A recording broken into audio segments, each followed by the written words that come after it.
Amém? Tome sua Bíblia aí, por gentileza. Abra comigo aí no livro de Eclesiastes. Nós íamos começar uma série, na verdade nós vamos, né? Depois dessa aqui nós vamos começar uma série de mensagens que nós vamos fazer uma sequência de exposição das cartas gerais, né? Tiago, as cartas de Pedro, as cartas de João, carta de Judas. Nós vamos fazer uma sequência de exposição dessas cartas aí. Mas eu tenho tido algumas experiências nos últimos dias, no acompanhamento de algumas pessoas, visto algumas coisas de perto, tenho observado o que tem saído nas redes sociais, orado muito a Deus e conversei com os meninos, eu falei assim, cara, eu vou fazer uma exposição panorâmica do livro de Eclesiastes.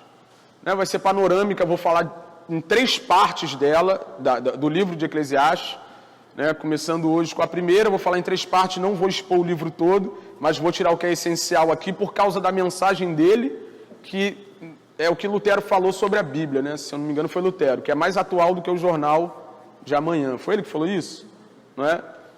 Esse livro aqui de Eclesiastes é um livro que carrega em si uma mensagem que vai ficar bem claro para nós aqui, que é muito atual. E eu acredito que vai ajudar a gente aí a caminhar diante dos grandes dilemas que nós temos enfrentado nos dias de hoje.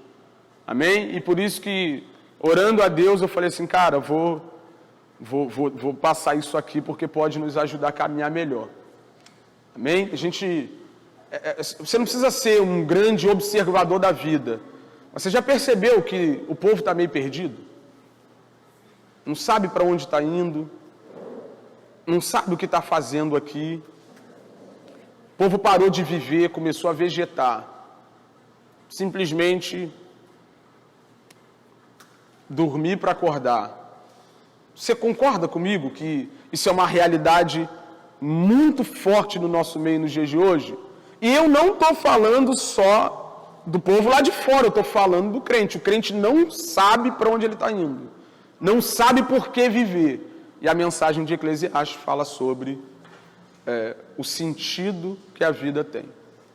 E aí eu queria falar sobre isso a partir de hoje com vocês. Amém? A gente vai fazer essa análise panorâmica de Eclesiastes a partir dessa manhã aqui. Capítulo 1. Nós vamos ler somente o versículo 2 e o versículo 3. Eu pretendo caminhar com vocês até o capítulo 3, dando uma olhada aqui nos textos. Estava conversando com o Giovanni, falei ali rapidinho, né? Foi muito desafiador, irmão. Eu acho que é o pior livro da Bíblia, Eclesiastes. Né? Só perde para Apocalipse, que é muito complexo de interpretar. Mas esse livro de Eclesiastes aqui, na verdade não é a minha opinião, é o senso comum entre os historiadores, teólogos, estudantes das Escrituras, é o livro mais complexo de ser analisado. Contudo, a visão tradicional sobre a mensagem do livro, como eu disse, é muito pertinente à vida do ser humano e do cristão em especial, tá? E aí eu estou tremendo aqui, faz muito tempo que eu não tinha azia de nervoso, mas vamos lá que vai dar certo em nome de Jesus. Versículo 2 diz assim: que grande inutilidade. De repente está escrito aí na sua tradução, tudo é vaidade. Que grande inutilidade. Na minha diz assim, nada faz sentido. Diz o mestre, ou o pregador. Diz o mestre. Que grande inutilidade, nada faz sentido. Está escrito aí. Versículo 3. O que um homem ganha com todo o seu trabalho, e quando ele diz todo o seu trabalho, ele não está falando somente do trabalho formal, da profissão que o cara exerce, ele está falando de toda a vida humana. Né? Essa expressão aqui, debaixo do sol, se refere à vida comum que a gente tem. A vida no dia a dia, está falando da vida que todo mundo vive. Né?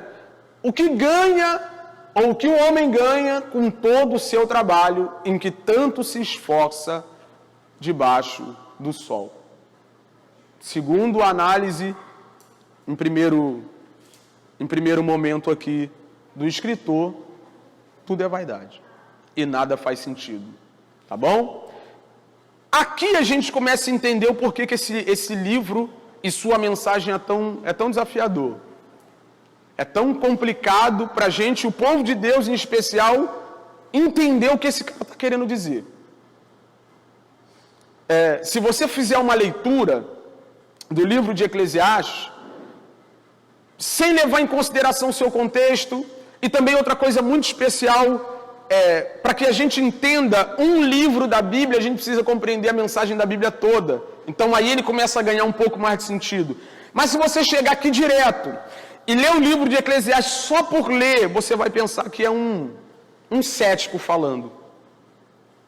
Um fatalista, um pessimista, um existencialista, um niilista. Né? Se você olhar o livro de Eclesiastes e a mensagem dele de maneira natural, você vai confundir com um niilista. Um niilista acredita que a vida não tem sentido nenhum. Um pensamento filosófico século XIX, século XX. Né? No máximo que você pode pensar é que esse cara é um existencialista. E o existencialismo diz que primeiro a pessoa existe. E depois ela vai buscar sentido para a sua vida vivendo. Fazendo escolhas. Ela é livre para dar sentido à sua vida por meio das suas escolhas, por meio das suas opções. Sei lá, o que vai dar sentido para a minha vida depois que eu comecei a existir? Jogar futebol? O cara vai jogar futebol para dar sentido à vida. O que dá sentido à minha vida depois que eu passei a existir? Trabalhar igual um louco? O cara vai trabalhar igual um louco para dar sentido à sua vida. O que dá sentido à minha vida? Me entregar aos prazeres carnais e fazer sexo com a maioria das pessoas que eu puder. E o cara vai fazer isso para tentar dar sentido à sua vida.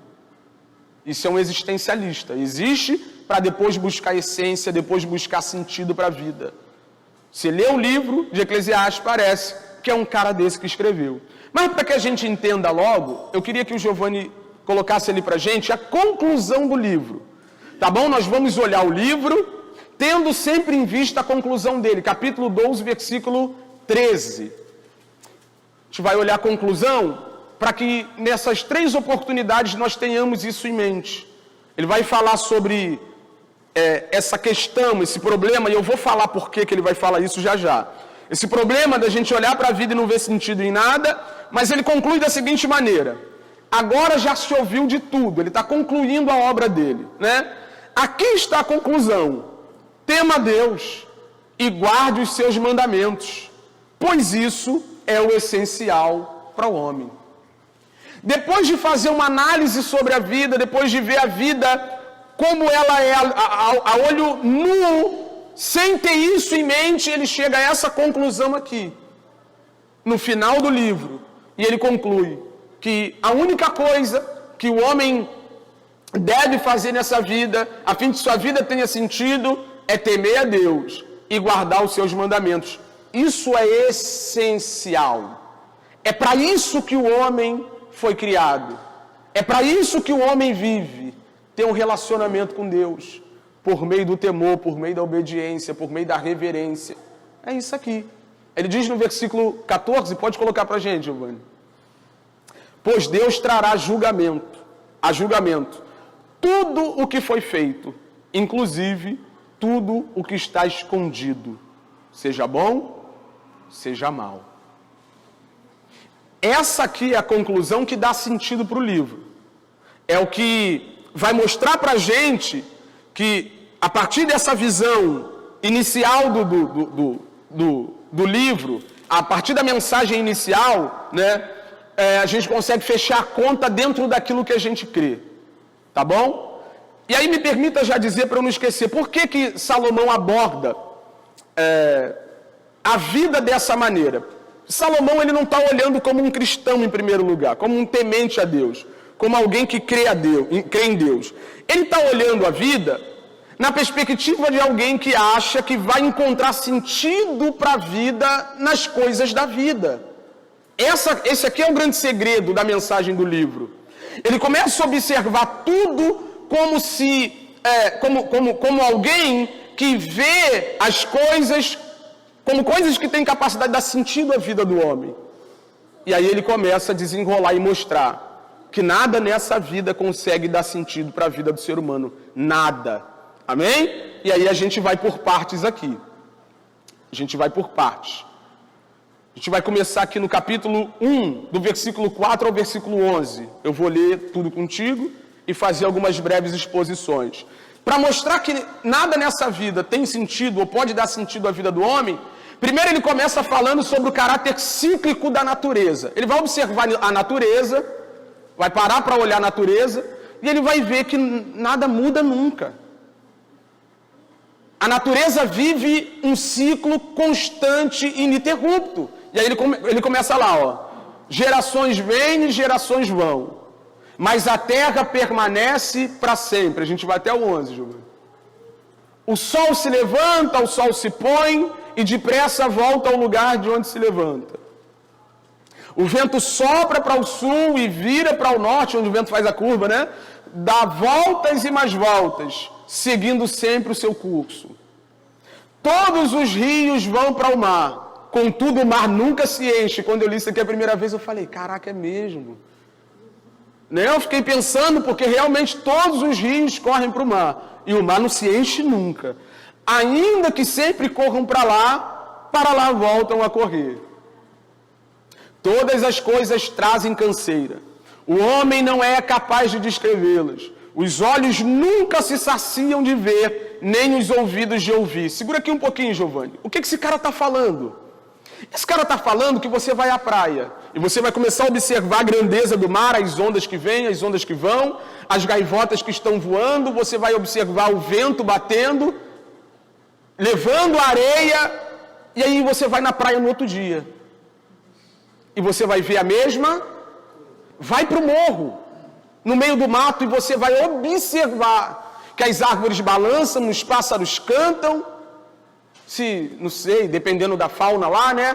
Passa um lagarto, passa uma cobra, e se você voltar lá no outro dia, o vento vai balançar as árvores, os pássaros vão cantar, os animais vão passar por você, e você não vai ver nada de diferente. Você pode observar essa vida, você pode parar diante de um rio, e o rio vai ficar correndo ali, ele vai chegar no mar, o mar não vai encher, e o rio vai continuar correndo, e isso não vai fazer sentido nenhum. É isso que ele está querendo dizer. Se nós tentarmos encontrar sentido na natureza, a gente vai entender que é só um ciclo, um processo cíclico que não muda nunca. Independente do quanto você observe a vida, é porque a gente não para. Nossa vida é sempre corrida, a gente sempre está indo para lá, sempre está indo para cá, mas para. E começa a observar a vida para você ver se você não vai perceber que a natureza vive um ciclo constante. Ele continua. Ó, o que foi tornará a ser. O que foi feito se fará novamente. Não há nada de novo debaixo do sol. Ele não está falando de iPhone. Está no qual iPhone agora? 11, né? Ele não está falando de iPhone 11. Ele não está falando do último MacBook que saiu. Ele está falando do que é essencial na vida. A gente come, digere, e joga para fora, bebe, sai nos poros, dorme, acorda. Nunca mudou. E nunca vai mudar. O que é essencial na existência do ser humano não muda. Não está falando de uma invenção tecnológica. Wesley, há 2000 anos atrás não tinha o que tem hoje. Claro que tinha, no que diz respeito à vida do ser humano, no que diz respeito à sua essência, no que fala da essência do ser humano. Não muda nunca. Você está entendendo o que ele está querendo dizer? Ele concluiu que a vida se repete e não há nada de novo na vida. E aí você fica buscando sentido nessas coisas, tentando entender a vida, tentando compreender como as coisas funcionam, e você vai chegar na seguinte conclusão: não mudou nada. Tudo é a mesma coisa. Geração foi, geração veio. Essa vai, a outra vem. O sol levanta, o sol se põe. O rio corre, o mar não se enche. As folhas balançam, caem das árvores, as sementes caem, nascem outras árvores, e assim continua a vida. E aquela esperança que a gente tem na sexta-feira, é a esperança da sexta-feira. Ela é frustrada aqui. Quando chegar na segunda eu vou fazer. Na segunda eu começo. Na segunda eu mudo minha vida. Cara, pode viver a vida de segundas-feiras, não vai mudar nada. Não vai mudar nada. Essencialmente falando, a sua segunda-feira vai ser como todas as outras e nada vai mudar. Não muda nada. Ele continua. Versículo 10. Haverá algo de que se possa dizer, veja, isso aqui é novo. Não. Já existiu há muito tempo, bem antes da nossa época. Bem antes da nossa época. É do mesmo jeito que é hoje, essencialmente falando. Ninguém se lembra dos que viveram na antiguidade. E aqueles que ainda virão, tampouco serão lembrados pelos que vierem depois deles. Essencialmente falando, quem já foi, já foi. Quem há de vir, virá. E um dia passará também. É isso. Ele começa a observar como a vida funciona, como a natureza funciona, e ele chega à conclusão que é um ciclo interminável. Segunda coisa que ele observa, ou ele fala, é de experiência pessoal. A partir do versículo 12, é uma experiência pessoal dele, ele vai até o versículo 18. Até o versículo 18 falando de experiência pessoal dele. E ele diz assim, eu, mestre, fui rei de Jerusalém ou em Jerusalém. Dediquei-me a investigar e a usar a sabedoria para explorar tudo que foi feito debaixo do céu. Ele está falando da vida comum do ser humano. Que fardo pesado Deus pôs sobre os homens. Tenho visto tudo que foi feito debaixo do sol. Tudo é inútil. É correr atrás do vento. A palavra vaidade aí, dentro do contexto do livro, é uma palavra hebraica que diz, que fala de um vapor passageiro. Já viu quando está muito frio, e a gente vai falando e vai saindo aquela fumacinha da boca? É o que a palavra vaidade quer dizer. Ela sai pela boca aqui e logo se desfaz. Essa é a palavra vaidade. Ela fala de inutilidade, ela fala de vazio, ela fala de algo sem sentido. Tudo na vida é vazio, sem sentido, é inútil. É o que ele diz aqui. É como correr atrás do vento. É como correr atrás do vento. Quem é que consegue correr atrás do vento e alcançá-lo? Só a Dilma que quis estocar vento num tempo atrás. Acho que é daqui que ela tirou a ideia de estocar vento. E ela deve estar correndo atrás do vento até agora, mas eu te garanto, ela não conseguiu pegar. Porque a vida é isso. É isso que ele está querendo dizer. Ele está querendo dizer que não tem condição de nós encontrarmos nas coisas dessa vida, na vida debaixo do sol, na vida alienada de Deus, a parte de Deus, sem o temor de Deus, não tem como encontrar nessa vida satisfação e sentido. Não tem como. E ele continua. O que é torto não pode ser endireitado. O que está faltando não pode ser contado. Ele não está falando de questões que a gente pode influenciar de maneira que aquilo seja resolvida. Uma questão aqui que você vai entender bem. Por exemplo,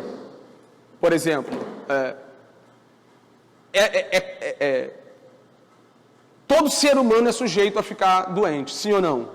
Sim ou não? Dá para colocar uma imunidade perpétua aí? É isso que ele está tentando dizer. Ele está falando de coisas que não tem solução para a vida do ser humano. E o ser humano vai morrer tentando achar solução para elas, e o que está torto não dá para endireitar. Pensei comigo mesmo.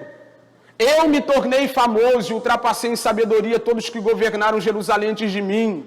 De fato, adquiri muita sabedoria e conhecimento. Salomão foi, além de ser sábio por natureza, porque Davi disse que ele era muito sábio antes de receber a sua sabedoria sobrenatural, quando ele começa a reinar em Israel, ele faz um sacrifício que Deus se agrada do sacrifício dele, ele pede a Deus uma sabedoria sobre-humana. Estava até conversando com a dona Rose semana passada sobre a sabedoria de Salomão, né? Salomão tem um sonho à noite, sonhou. Deus apareceu para ele e falou assim, o que você quer? Pode falar, o que você quer? E ele falou assim, eu quero sabedoria para governar o seu povo de maneira diligente. Deus se agradou, deu sabedoria para Salomão. No dia seguinte, quem viu Chaves aqui, acho que é Chapolin. vai lembrar, né, desse episódio. Chegaram duas mulheres diante de Salomão, duas prostitutas, com um bebê no colo. Aí, uma ficou acusando a outra de ter roubado o bebê dela. Não, esse bebê que está no colo dela é meu. E a outra dizia, não é meu. Ela dormiu sobre o bebê dela de madrugada, matou o bebê dela, pegou o meu e colocou o morto no lugar. Você lembra dessa história? O Chapolin fez um episódio desse aí, do rei Salomão. E ali naquela situação, não tinha teste de DNA na época, né? Criança com carinha de joelho não aparentava de quem era de fato, não dava para ver na face. Aí Salomão falou, faz o seguinte, vem cá, soldado. Pega a espada aí, corta essa criança no meio e dá um pedaço para cada uma. E aí a mãe da criança falou assim, não precisa fazer isso não. Pode dar para ela porque eu prefiro ver meu filho vivo. Salomão descobriu de quem é o filho. E ali entendeu-se que ele tinha uma sabedoria sobre-humana. Salomão, a partir do que começou a produzir, o texto diz, a Bíblia diz, acho que primeiro livro de Reis, diz que ele fez 3.000 provérbios, 1.005 cânticos, foi o homem mais sábio. E ele diz que antes dele não houve nenhum. E há quem diga que depois dele também não houve outro homem tão sábio como Salomão. Isso deu a Salomão notoriedade, visibilidade, reis e governantes de toda a terra vinham dos confins da terra para ver Salomão de perto, e é esse cara que está dizendo o que eu estou falando para vocês.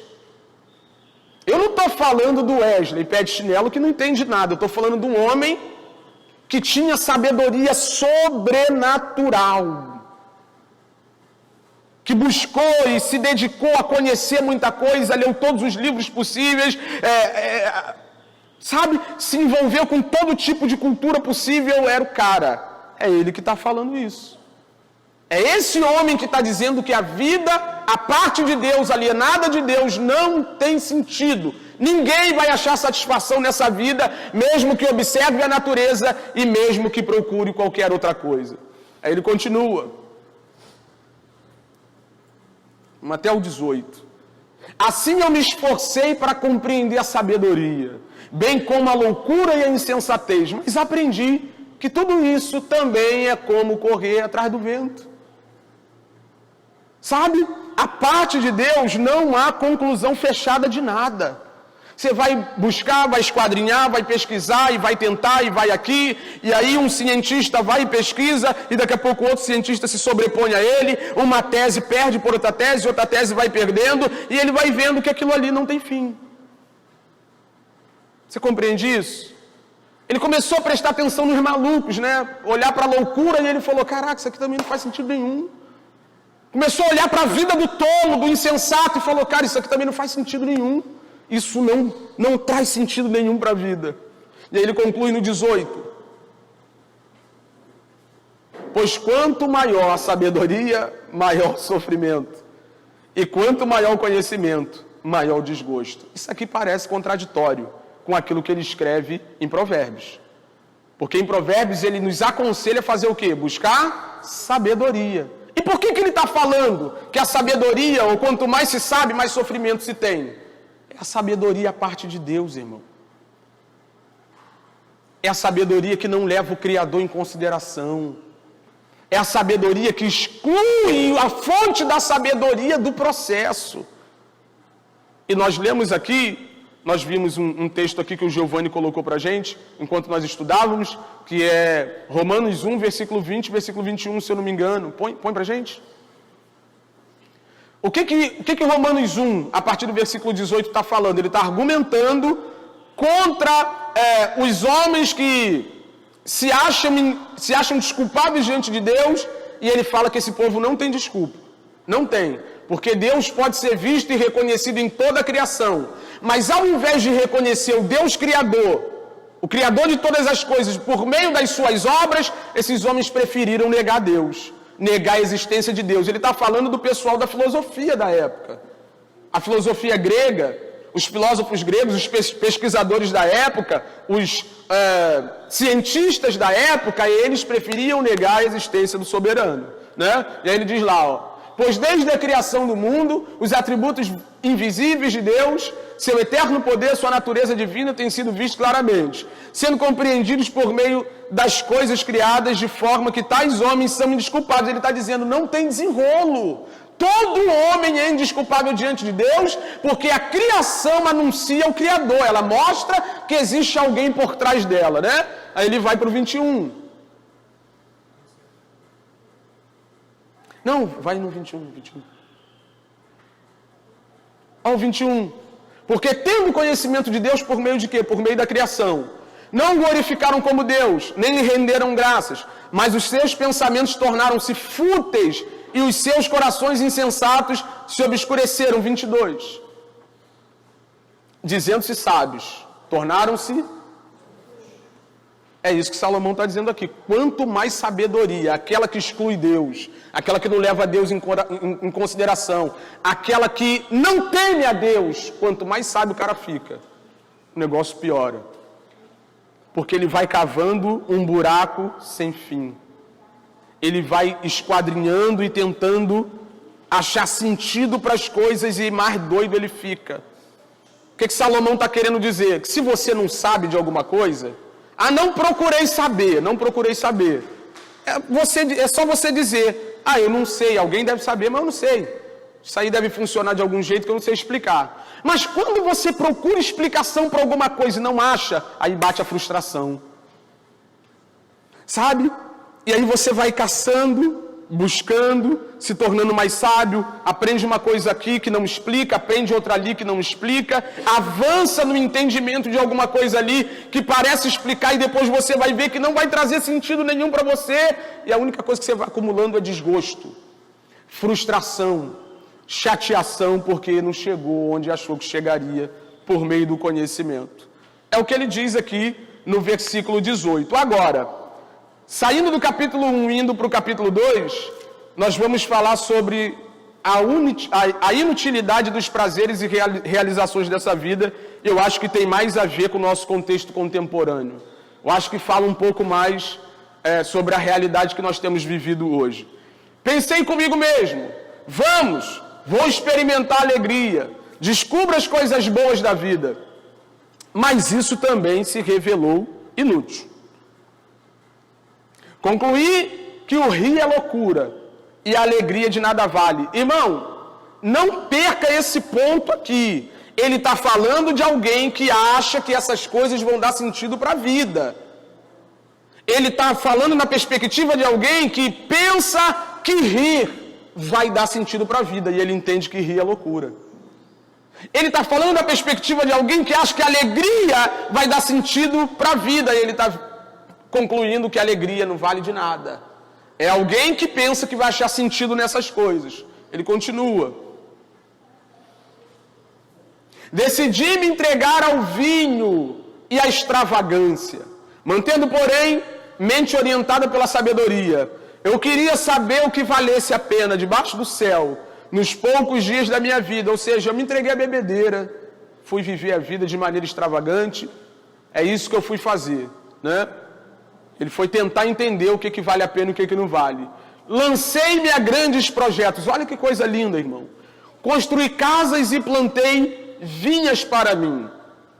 Está falando de empreendimentos, né? Fiz jardins e pomares e neles plantei todo tipo de árvore frutífera. Construí também reservatórios para regar os meus bosques verdejantes. Comprei escravos e escravas e tinha escravos que nasceram em minha casa. Isso aqui é interessante. Porque para um homem na época de Salomão ter escravos e escravas compradas e ainda ver escravos nascerem dentro da casa dele é porque ele era podre de rico. Ele tinha dinheiro para sustentar um batalhão de gente trabalhando para ele, né? Além disso, tive também mais bois e ovelhas do que todos os que vieram antes de mim em Jerusalém. Não teve ninguém mais rico do que esse cara. Ajuntei para mim prata e ouro, tesouros de reis e de províncias.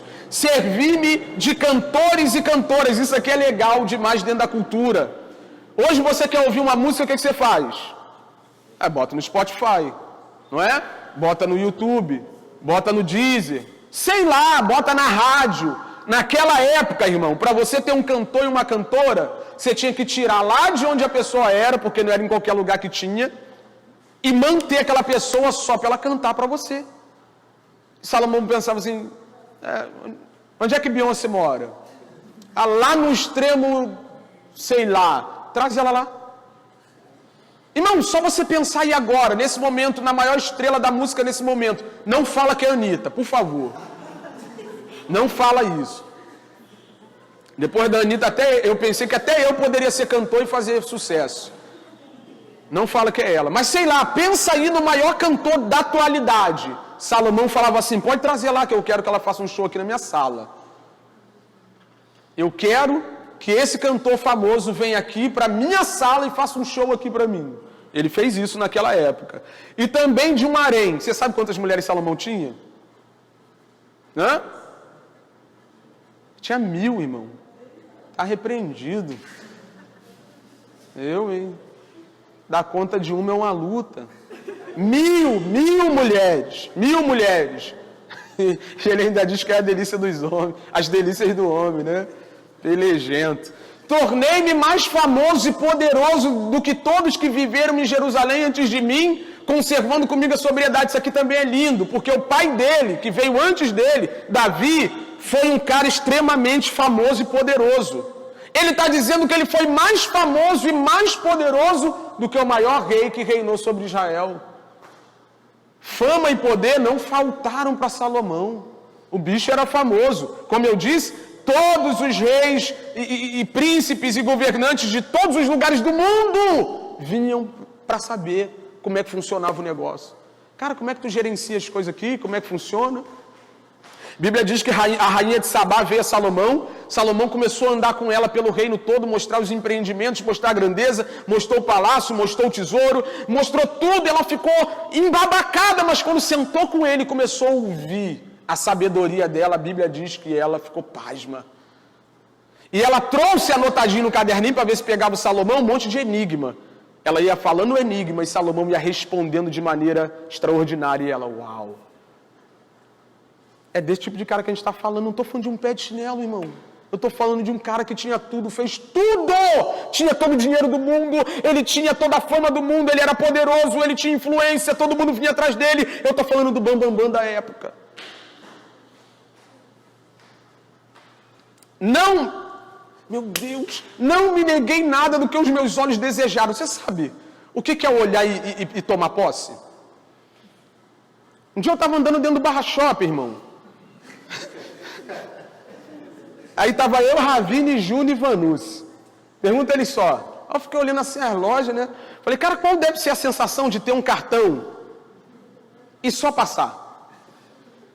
Você nunca imaginou isso? Entrar num shoppingzão desse da vida e só passar. Olhou, passou, olhou, passou, olhou, passou. Ele está falando. Tudo que eu vi, eu me dei. Não me neguei nada. Você sabe o que é isso? Eu sei que você não sabe. Eu também não sei. A gente não consegue imaginar o que é isso, porque a gente até hoje vai no mercado olhando o preço das coisas, né? Cara, não me neguei nada do que os meus olhos desejaram. Não me recusei a dar prazer algum ao meu coração. Tudo que eu queria, eu tive. É um cara que está falando de uma perspectiva à parte de Deus. É um cara que está falando como se as coisas dessa vida tivessem capacidade de dar sentido para ela. E ele está dizendo, eu fiz tudo. Eu fiz tudo. Na verdade, eu me alegrei em todo o meu trabalho. Essa foi a recompensa de todo o meu esforço. Contudo, quando avaliei tudo que as minhas mãos haviam feito, e o meu trabalho, que eu tanto me esforçara para realizar, percebi que tudo foi correr atrás do vento. Não há qualquer proveito no que se faz debaixo do sol.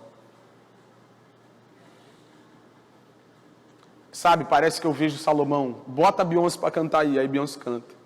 Termina o show, ele senta na cadeira e fala, e agora? Salomão, tem um vinho diferenciado lá do outro lado do mundo, traz lá que eu quero tomar. Aí ele toma a primeira taça. bota a taça de lado e fala, e agora? Salomão, os empreendimentos, as kitnets ali do lado ficaram prontos, vamos lá ver. Aí ele olha as kitnets, tá bonito, senta no trono e fala, e agora? Dá um rolê na sala do tesouro, olha todo aquele montante de ouro, volta para a cadeira e diz, e aí? Irmão, isso aqui é deprimente. Porque a gente está pensando que aquilo que a gente está esperando vai dar sentido para a nossa vida, e Deus inspirou um cara há 3.000 anos atrás quase, 2.900 e poucos anos atrás, para dizer para você que isso aí não vai trazer sentido para a sua vida. Sentido para a sua vida não vai te dar prazer. Não vai. Essa aqui é dolorida. A próxima sessão, ele fala sobre o sábio e o tolo. É onde ele mostra que o sábio e o tolo têm o mesmo fim. Olha só, a partir do versículo 12. Então passei a refletir na sabedoria, na loucura e na insensatez. O que pode fazer o sucessor do rei a não ser repetir o que já foi feito? Ou seja, quem vai vir depois de mim vai fazer o que eu já não tenha feito? Não é isso que ele está dizendo. Percebi que a sabedoria é melhor que a loucura, né? A tolice ou a insensatez. Aqui está a tolice. É melhor do que a tolice, a insensatez. Assim como a luz é melhor do que as trevas. Vamos lá. O homem, redobre atenção, por favor. Não perde isso. O homem sábio tem olhos que enxergam, mas o tolo anda nas trevas. Todavia, percebi que ambos têm o mesmo destino. Os dois têm o mesmo destino. Então pensei comigo mesmo, o que acontece ao tolo, também me acontecerá. Que proveito eu tive, você sabe? Então eu disse no meu íntimo, isso não faz sentido. Nem o sábio nem o tolo serão lembrados para sempre. Nos dias futuros ambos serão esquecidos. Como pode o sábio morrer como morre o tolo? Isso aqui é o que ele está tentando explicar até agora, né? Por isso desprezei a vida, pois o trabalho que se faz debaixo do sol pareceu-me muito pesado. Tudo era inútil, era correr atrás do vento. Volta para a gente só no 15, Giovanni, para a gente dar uma olhada lá. Então eu pensei comigo mesmo, o que acontece ao tolo, também me acontecerá. Que proveito eu tive em ser sábio? Então disse no meu íntimo, isso não faz sentido. O que ele está querendo dizer? Ele não desprezou o fato de que o sábio vai viver melhor do que o tolo. Ele falou, o sábio tem olhos, o sábio anda na luz, o tolo não. Só que quando a morte chegar, irmão, não vai todo mundo para o mesmo buraco? O fim de um não é o fim do outro? Ou você acha que o Bill Gates vai para uma salinha e só a gente que vai para o... Ou tu acha que os milionários dessa terra vão para um buraco diferente do seu? Ou você acha que os sábios, os inventores, os cientistas mais famosos da atualidade vão para um lugar diferente do nosso? Ele não está desprezando a sabedoria, irmão. O que ele está dizendo é que a sabedoria não tem capacidade de dar sentido para a vida de ninguém. Por quê? Porque o final dela é igual para todo mundo. Você entende isso? Você compreende que Salomão, o homem mais sábio do mundo, falou assim, cara, no final da vida não vai dar no mesmo? Qual é o sentido de buscar sabedoria de maneira desenfreada, se daqui a pouco eu posso infartar do mesmo jeito que o tolo infarta?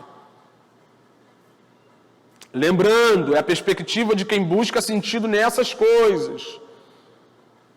Daqui a pouco eu posso infartar, cair duro, sair para trabalhar às 5 e pouca da manhã, posso não voltar. De repente, uma bala perdida, um assalto ou um acidente. Você entende o que ele está querendo dizer? No final das contas, irmão, vai todo mundo para o mesmo buraco. E a gente vai ver na próxima semana um texto que ele diz que na cova não tem nada.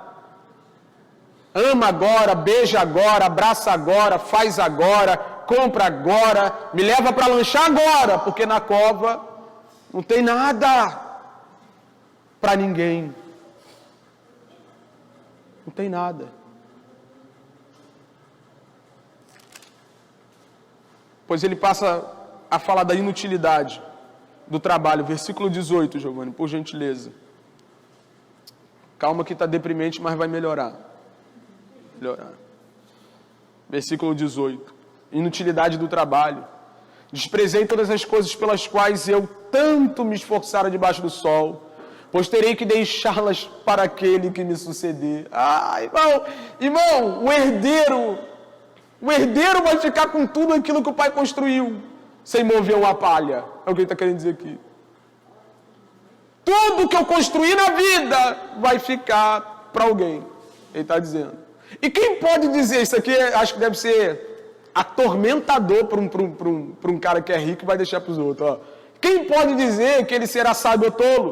Contudo, terá domínio sobre tudo que eu realizei, com o meu trabalho e com a minha sabedoria debaixo do sol. Isso também não faz sentido, irmão. Quem garante que a pessoa que vem depois de você vai continuar tocando a empresa do mesmo jeito? Quem garante que quem vem depois de você vai cuidar da casa como você cuidou? Sabe aquele sapato que ninguém pode tocar? Aquela blusa que se alguém pegar dá uma confusão dentro de casa? Quem garante que a pessoa que vai ficar com a blusa quando tu descer a sepultura vai lavar na mão igual você lava? É isso que ele está querendo dizer aqui. Eu desgastei a minha vida para construir. Vou embora, o outro vai vir, eu não sei o que vai ser. Não sei o que eles vão fazer com tudo que eu juntei, com tudo que eu guardei. Eu não sei.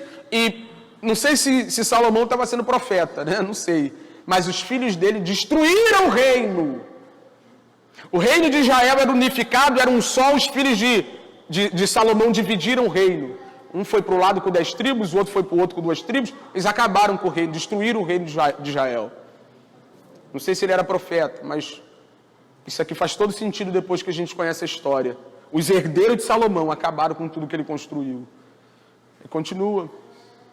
Cheguei ao ponto de me desesperar por causa de todo o trabalho em que tanto me esforcei debaixo do sol. Pois o homem pode realizar o seu trabalho com sabedoria, conhecimento e habilidade, mas terá que deixar tudo o que possui como herança para alguém que não se esforçou por aquilo. Isso também é um absurdo e uma grande injustiça. Sabe? Quem constrói e busca sentido no que constrói, acha que vai desfrutar daquilo. É a certeza dele. Vou construir porque vou desfrutar. Vou juntar porque vou desfrutar. Vou guardar porque vou desfrutar. Vem um infarto, tu não desfruta de nada.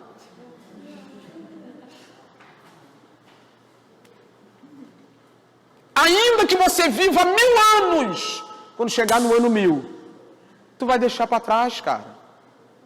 Vai ficar para alguém. Sabe? Não toca nesse Fusca, não. Quando desce a sepultura, os netos vai logo para o OLX, vendo Fusca raro, todo original. É assim ou não? Todo original, não tem uma peça trocada. Aí vem alguém com 30 mil e paga no Fusquinha, e os netos tomam tudo de cerveja. Sabe? Olha a crise do cara. Eu juntei um montão de coisa e vou deixar para quem não fez nada por isso. Numa perspectiva de alguém que acha que isso dá sentido para a vida. Não me esqueça disso. Amém?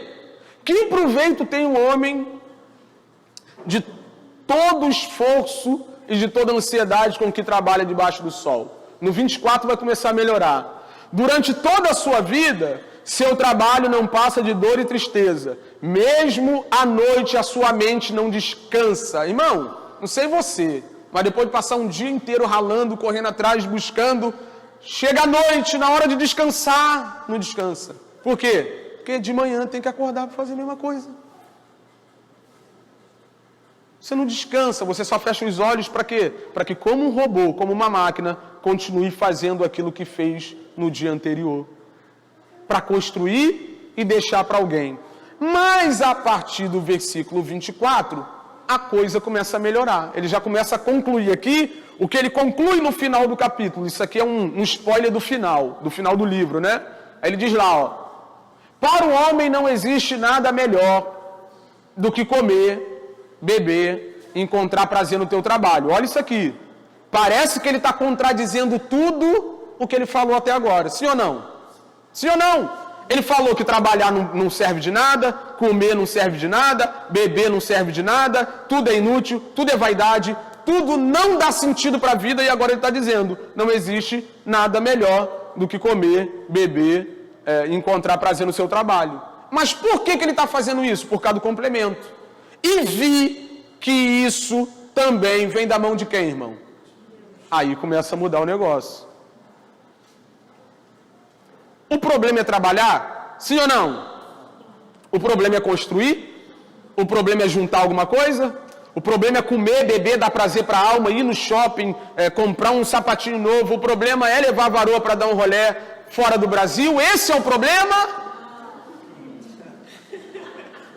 Esse é o problema, irmão? O problema é comprar uma casa de praia? O problema é trocar de carro todo ano? O problema é comprar uma roupa boa de marca? Esse é o problema? O problema é achar que essas coisas dão sentido para a vida e esquecer que isso vem da mão de Deus. Quando eu entendo que a casa de praia que eu tenho, que o carro que eu tenho, o concurso que passei, a roupa que fiz, tudo isso vem da mão de Deus, e eu vivo essas coisas levando Deus em consideração, o negócio muda de figura. Pra gente, Giovanni, o 25, a gente vai até o 26, olha o 25. E quem aproveitou melhor as comidas e os prazeres do que eu? Quem comeu melhor do que Salomão, irmão? Quem bebeu melhor do que Salomão? E é esse cara que está falando que o negócio é você entender que isso não vem de você. Que isso não vai dar sentido para a sua vida, que isso não vai preencher a lacuna que existe no seu interior. Ele está dizendo, eu comi melhor que todo mundo, bebi melhor do que todo mundo, e eu entendo, isso não vem de mim. Isso não vem de mim. Aí ele conclui no 26. Ao homem que o agrada, Deus recompensa com sabedoria, conhecimento e felicidade. Vamos parar aqui. Outra parte não nos interessa tanto. Mas ele está falando da mesma coisa. Ele está falando de um Deus soberano. Um Deus criador de todas as coisas. Que manda em tudo e em todos. Que pega a comida e a bebida, que são coisas boas, e dá para o homem. O problema é quando o homem esquece de quem deu e vive em função daquilo que recebeu. O problema é quando o homem esquece de quem levantou ele da cama pela manhã e sai correndo para trabalhar como se isso fosse preencher a vida dele. O problema é quando o homem busca, luta, e quando chega lá não acha quem o colocou lá junto com ele. Você entende isso? Isso fica muito claro, sabe aonde? 1 Coríntios, capítulo 10, versículo 31. Você pode pôr para a gente? Olha o que ele diz.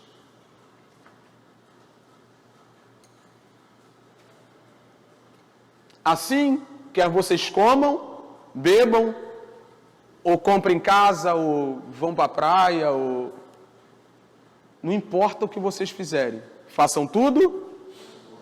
O que é fazer tudo para a glória de Deus?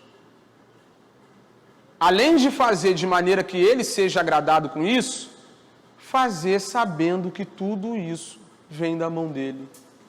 Que nós não somos donos de nada, que nós somos mordomos, que nós estamos aqui desfrutando. Irmão, constrói, irmão. Compra, faz, bebe, come mais. Churrasco, pizza, hambúrguer artesanal. Faz isso tudo. Laísa está aqui porque ela é empresária do ramo agora, né? Quiser um hambúrguer artesanal top. O que eu vou ganhar com isso? Hambúrguer? Amém. Vai lá na Laísa, irmão, e pede que é delivery, entrega na sua casa. Vai na pizzaria do Dutra, come a pizza, a melhor pizza de Santa Cruz. E é sério, é melhor mesmo. Mas entenda, irmão, que quem te deu o dinheirinho para comer uma pizza boa é Deus. Quem te deu condição de comprar esse apartamento difícil de ser pago? Deus. Quem te deu dinheiro para comprar a casinha de praia? Deus. Te deu dinheiro para comprar o carrinho? Deus. Quem te deu fôlego, irmão? Quem te levanta da cama todo dia de manhã? E por isso você não pode viver em função de si mesmo. E por isso você não pode achar que essas coisas vão completar a sua vida. E por isso nós não podemos viver buscando sentido nessas coisas. Nós já temos sentido e o nosso sentido está naquele que nos dá essas coisas, o Criador da minha e da sua vida. Eu vou encerrar aqui, eu ia até o 3, mas o capítulo 3 a gente ia encerrar dizendo mais ou menos a mesma coisa. Versículo 14, 15 por ali. Mas você precisa entender isso aqui. Nós precisamos entender isso aqui. Qual o problema, Salomão? É construir? Comer? Beber? Coma e beba, irmão. Faça tudo, mas para a glória de Deus. Entendendo que Ele é que nos deu todas as coisas.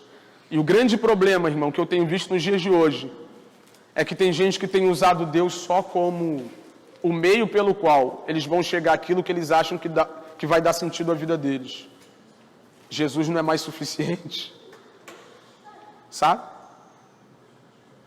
Ter comunhão com o Criador de todas as coisas para eles só isso não dá não. Só isso aqui. Só Jesus. Não tem Jesus e alguma coisa depois não? Só Jesus não dá. Só ter comunhão com o Criador e deixar de ser inimigo de Deus para mim não é suficiente não. Só sair das trevas para a luz para mim não é suficiente não. Eu tenho que comer e beber. Mas quem entende, irmão, que a comida e bebida e os prazeres dessa vida vêm da mão de Deus, come e bebe, levando Ele em consideração, temendo ao seu nome, em reverência e respeito, sabendo que Ele é que dá sentido, é Ele é que faz com que a nossa vida tenha um significado, o significado da vida está em Deus. Amém? Se coloque de pé, por gentileza.